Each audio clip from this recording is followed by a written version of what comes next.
Une bonne santé est le plus grand des biens. Elle est un gage de bonheur, de travail et de succès. À votre santé.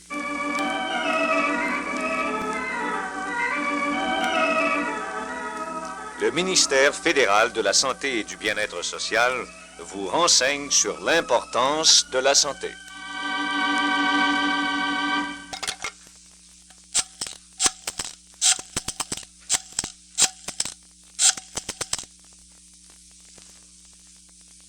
Allô? Allô, docteur Trudeau? C'est Madame Simard. Oui. Oui, sans verre rideau. Oh, ma petite fille est terriblement malade. Ça dépasse 100, oui.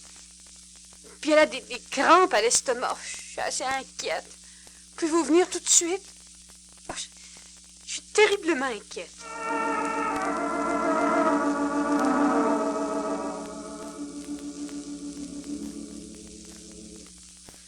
Eh bien, Madame Simard, votre petite fille va bien.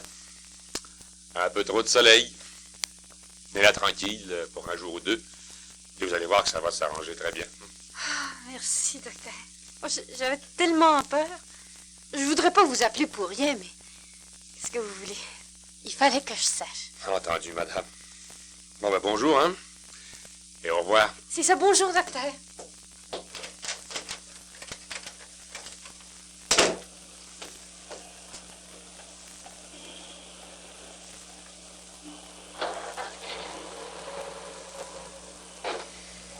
Voilà pour ce cas-là.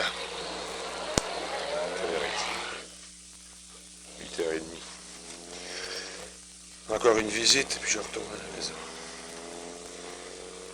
Il y a des fois que je me demande pourquoi j'ai pas fait un avocat, moi.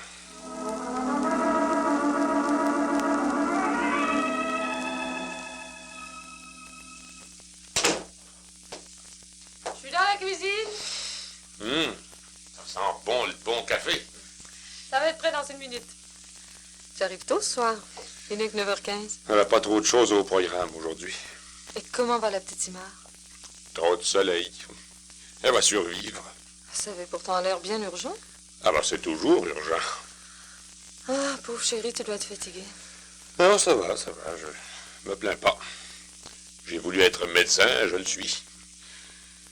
Malheureusement, on a tellement dit aux gens d'appeler le médecin en cas de danger, ben, qu'ils en abusent. Comme Madame Simard. Oui, probablement. Oh, puis on ne va pas la blâmer. Son enfant était, d'après elle, bien malade. C'était beaucoup plus la mère que l'enfant qui avait besoin de ma visite. Tu veux dire pour la rassurer? Ben oui, pour la rassurer. Rassurer les gens. C'est une grande partie de notre travail, tu sais. Évidemment. Les gens n'ont pas tellement peur de la maladie. Et je vais dire à une mère, par exemple, que son enfant, disons, fait une pneumonie.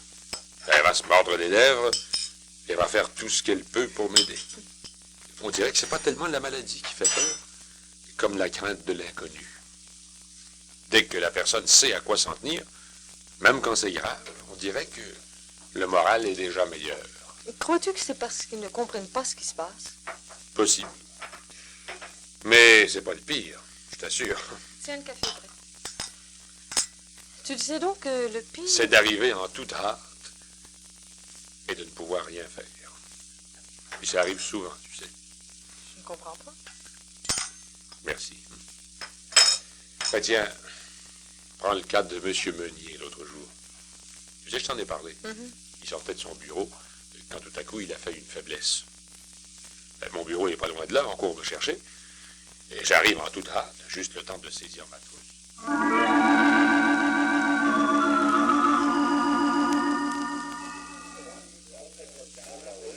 Ah tiens, voilà le docteur. Faites de la place, hein. Allons, reculez-vous un peu. Qu'est-ce qu'il a, docteur? Laissez-moi l'examiner.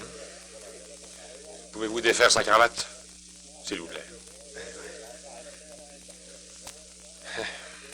Avez-vous appelé l'ambulance? Non, j'ai pensé que le docteur... Ben, c'est bien beau, le docteur, mais je suis pas un hôpital ambulant, moi. Il faut que cet homme-là soit examiné le plus tôt possible. Je ne peux pas le faire comme ça dans l'escalier.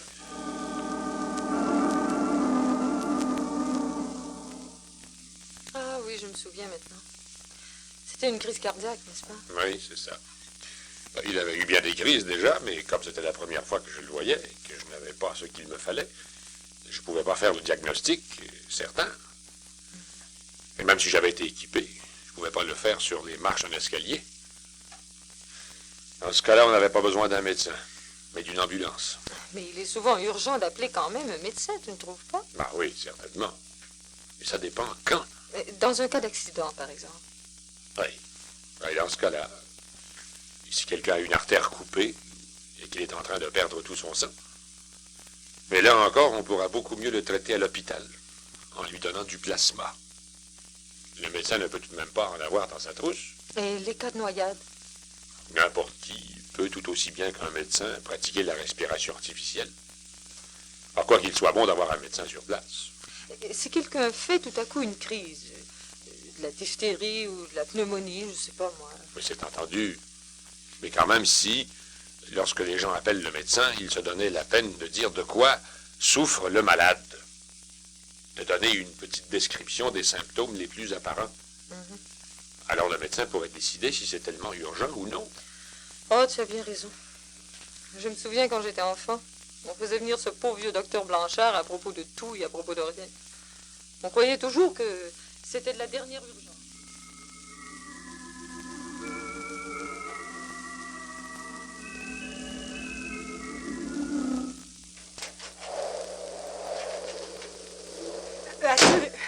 As-tu réussi à rejoindre le docteur Blanchard? J'ai dû descendre jusque chez les Dufour.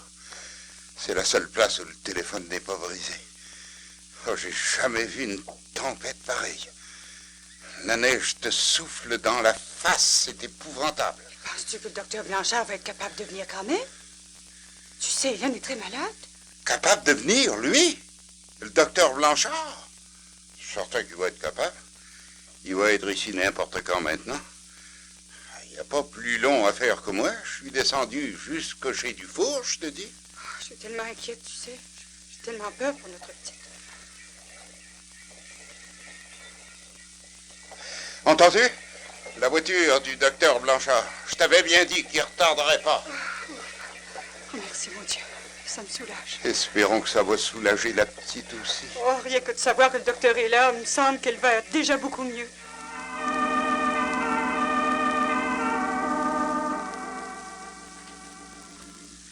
Le bon vieux docteur Blanchard. Le vrai type là, du médecin de famille d'autrefois. Un homme magnifique, comme il ne s'en fait plus. Oh, c'était peut-être pas un médecin extraordinaire, mais on le connaissait et puis on le respectait alors. La confiance, tu sais, ça fait la moitié du médecin, du travail du médecin. Mais je suis sérieux, tu sais. Mais qu'est-ce que tu as tout à coup, toi? Je pense au petit d'Armand Grenier, qui fait de la polio. Est-ce que ça va plus mal? Non. Non, mais vois-tu, je peux pas faire plus que j'ai fait pour lui. Je lui ai donné tous les traitements et tous les remèdes qu'il devait avoir. Malheureusement, le père est persuadé que s'il était allé voir un grand spécialiste, son enfant ne resterait pas avec une jambe plus faible que l'autre. Qu'est-ce que tu veux? Ça ne dépendait pas du médecin. Il n'y avait rien de plus à faire que ce que j'ai fait. J'y vais. Oui, allô? Oui, je suis le docteur Trudeau.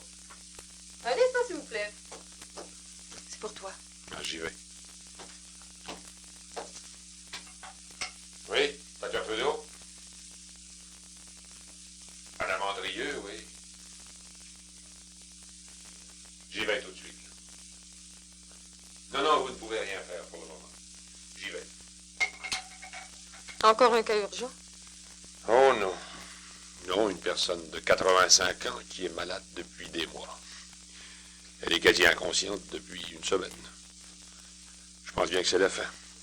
Il n'y a plus rien à faire, mais c'est mieux qu'il y ait un médecin là quand elle va mourir. Oui, mais tu tombes de fatigue. Oh, bah tu sais, on n'en est pas encore arrivé au temps où il est possible que tout le monde comprenne quand on a besoin et quand on n'a pas besoin du médecin. C'est normal. Ça fait partie de la profession et on n'a pas le droit de se plaindre. Il est possible que plus tard, dans une ou deux générations, il s'établisse un meilleur équilibre. Mais pour le moment, ça fait partie de notre devoir. Ce programme vous a été présenté par le ministère fédéral de la Santé et du Bien-être social. Pour plus de renseignements, adressez-vous à votre unité sanitaire de comté ou à votre service municipal de santé.